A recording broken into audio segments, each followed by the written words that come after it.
جو لوگ تم کو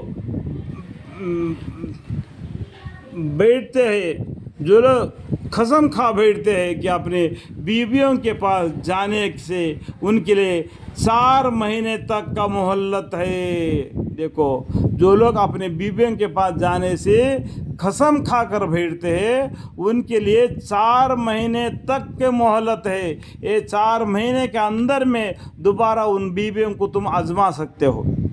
اگر یہ 4 مہینے نکل گئے تو ہم کو اور آگے پڑھنا پڑے گا. اگر یہ لوگ قسم توڑ کر عورت کے طرف رجوع کر لے تب تو اللہ تعالیٰ معاف کر دیں گے اور رحمت فرما دیں گے. الحمدللہ. اور اگر بالکل ہی چھوڑ ہی دینے کا فقط ارادہ کر لیا تو اللہ تعالیٰ سنتے ہیں، جانتے ہیں. دیکھو، طلاق کا 2 قسم ہے. ایک تو رجیہ طلاق، دوسرا بالکل طلاق. یعنی طلاق دینے کا عورت کو 2 طریقہ ہے. ایک تو رجیہ طلاق ہے، دوسرا بالکل طلاق ہے. رجیہ طلاق کا مطلب کیا ہے؟ اگر جو لوگ قسم کھا بیٹھتے ہیں اپنے بیویوں کے پاس جانے سے ان کے لیے 4 مہینے تک کا مہلت ہے، یہ بولتے ہیں رجیہ طلاق. 4 مہینے تک مہلت ہے. یہ 4 مہینے کے اندر میں میاں بیوی دوبارہ آپس میں مل سکتے ہیں. اگر یہ لوگ قسم توڑ کر عورت کے طرف رجوع کر لیں تو اللہ تعالیٰ معاف کر دیں گے، رحمت فرما دیں گے. یہ رجیہ طلاق ہے. اور بالکل ہی چھوڑ دینے کا طلاق ہے، اس کو بالکل طلاق ہی بولتے تھے، یعنی بالکل طلاق ہی دے دینا. اور اگر بالکل ہی چھوڑ ہی دینے کا فقط ارادہ کر لیا تو اللہ تعالیٰ سنتے ہیں، جانتے ہیں. کیا اللہ تعالیٰ سنتے ہیں، جانتے ہیں. اور تم طلاق دینے کے بعد میں اس عورت کو اور اچھا مرد ملا ہوگا، اگر تمہارے لیے بھی تم کو اچھی بیوی ملی ہوگی. اگر طلاق دینے سے اگر ہم لوگوں پر مصیبت پڑ جائے گی بول کے رجیہ طلاق میں دوبارہ 4 مہینے کے اندر میں مل گئے تب بھی اللہ تعالیٰ تمہارے گناہ کو معاف کرنے والے غفور الرحیم ہے. اتنے باریک باریک مسئلوں کو اللہ تعالیٰ ہمارے لیے قرآن کے ذریعہ بتلا دیتے ہیں، اس لیے ہم کو نصیحت حاصل کرنا آسان ہو. اور طلاق دی ہوئی عورتیں اپنے آپ کو نکاح سے روکے رکھے 3 حیض تک. حیض کا مطلب معلوم ہے، وہ کھلم کھلا بتانے کی ضرورت نہیں. جس کو عورتوں کے پردے کے بارے میں اب تک معلوم نہیں تو ان کو معلوم ہو جائے گا حیض کیا چیز ہے. طلاق دی ہوئی عورتیں، جس کو عورت کو طلاق دی عورتیں دوبارہ نکاح کرنے سے اپنے آپ کو نکاح سے روکے رکھے. کب تک؟ 3 حیض تک، یعنی 3 مہینے تک. اور ان عورتوں کو یہ بات حلال نہیں کہ خدا تعالیٰ نے جو کچھ ان کے رحم میں پیدا کیا ہو وہ حمل یا حیض اس کو پوشیدہ کرے. یعنی پوشیدہ مت کرنا. جو طلاق دی عورتیں اپنے حیض کو 3 حیض ہے اس کو پوشیدہ نہیں کرنا. اگر اس کا پیٹ کے اندر میں اگر بچہ ٹھہر گیا ہو تو اس کو چھپا کے اس کو گرانا نہیں، کیونکہ اس نے طلاق دے دیا. اگر وہ بچہ پیدا ہو جائے گا تو بولیں گے یہ بچے والی ہے، اس کو کون شادی کرے گا، اس بچے کو کون سنبھالے گا. اس طریقے سے اپنے حمل کو یا حیض کو پوشیدہ نہ کرنا چاہیے کرے. اور عورتیں اللہ تعالیٰ پر اور یوم قیامت پر یقین رکھتی ہو، ایک اللہ پر یقین رکھتی ہو اور کل قیامت کے دن مجھے زندہ ہو کے اللہ کے سامنے کھڑا ہو کے حساب دینا ہے تو اس بات کو جانتے ہو تو یہ اس کو پوشیدہ نہ کرے. اس کو بالکل وہ حمل ہے اس کو پیدا کرے. جو حمل میں رہتی ہے عورتیں اس کو طلاق دینے کے باوجود بھی اس مرد پر فرض ہے، یہ واجب ہے کہ اس عورت کو اس کا خرچہ دے. جب وہ بچہ پیدا ہو جائے اس بچے کو بھی دودھ دینے کے بارے میں اس عورت کو کچھ دیا کرے تاکہ وہ اس بچے کو سنبھالے.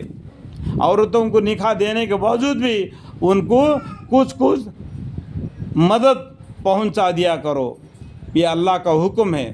لیکن یہ لوگ آج دنیا میں بولتے ہیں اگر کس عورت کو طلاق دے دیا اور دنیا میں ایسا اس کے بارے میں برے بھلا سنانے لگتے ہیں کہ اس عورت کے بارے میں لوگ ان کے نظر میں گر جائے.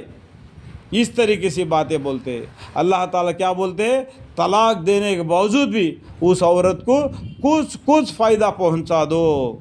اگر طلاق دینے کے بعد میں اس عورت کیا کرنا ہے، اپنے حیض کو 3 حیض کو چھپا کے نہیں رکھنا، اور اپنے پیٹ کے اندر میں جو بچہ ہے اس کو گرانا نہیں، اس کو چھپا کے نہیں رکھنا، اس عمل کو جننا.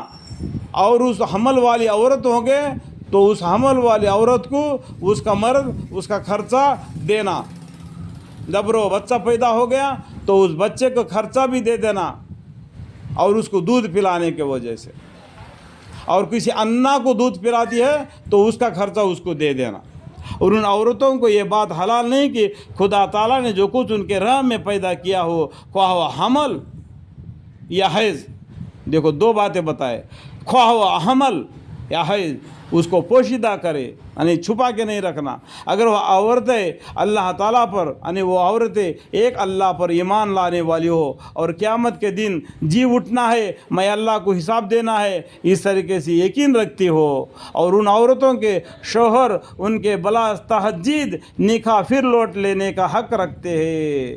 جب 4 میں 3 حیض پورا نہیں ہو گئے، اس سے پہلے وہ عورتوں کو ان مرد اپنے نکاح میں پھر لوٹا کر لینے کا حق رکھتے ہیں، اس عدت کے اندر بشرط اصلاح کا حصہ رکھتے ہو. اور عورتوں کے بھی حقوق ہے، اور عورتوں کے یعنی مرد مانے کے جس طریقے سے حقوق ہے اس طریقے سے عورتوں کے بھی حقوق ہے.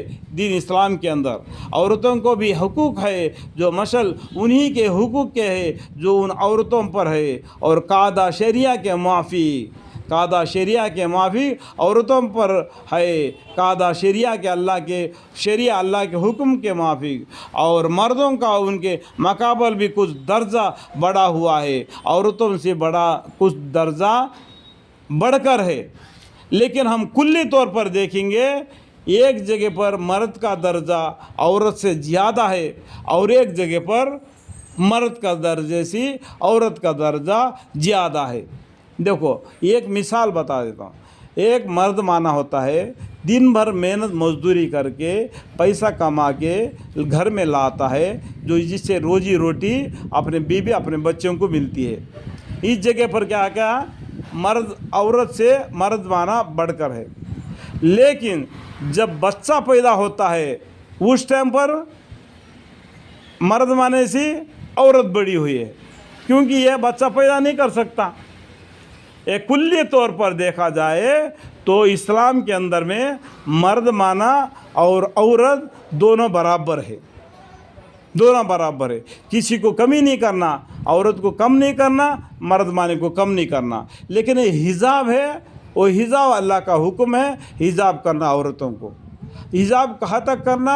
اپنے چہروں کو دکھا سکتے، اپنے ہتھیلیوں کو دکھا سکتے، اپنے پیٹ پاؤں کے جو ایڑیا ہے وہاں تک دکھا سکتی ہے.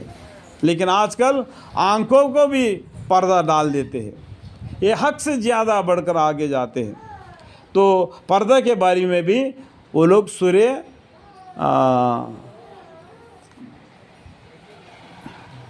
یاد نہیں آ رہے، یعنی قرآن میں ان کا بارے میں بھی حجاب کے بارے میں بھی بتلایا ہے. پھر لوٹ لینے کا حق رکھتے ہیں، یعنی حقوق ہے عورتوں کے بھی. جس طریقے سے مرد مانے کے حقوق ہے اس طریقے سے بھی حکم عورتوں کے بھی ہے. جو تم نے ان کو مہر دی ہے، یعنی خوشی منوا زبردست حاکم ہے عورتوں کے پر ہے کہ قاعدہ شریعہ کے موافق، یعنی قاعدہ شریعہ اللہ کے حکم کے موافق عورتوں کا بھی حقوق ہے، اور مردوں کے ان کے مقابل میں کچھ درجہ بڑا ہوا ہے.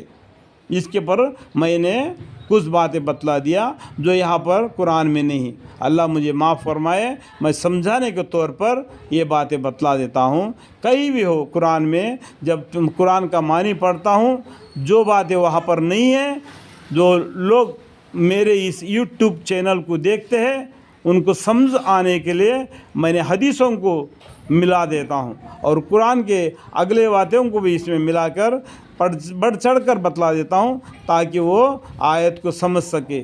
انشاءاللہ میری یہ کوشش کو قبول فرمائے اور مجھے اور بھی علم عطا فرمائے. آمین.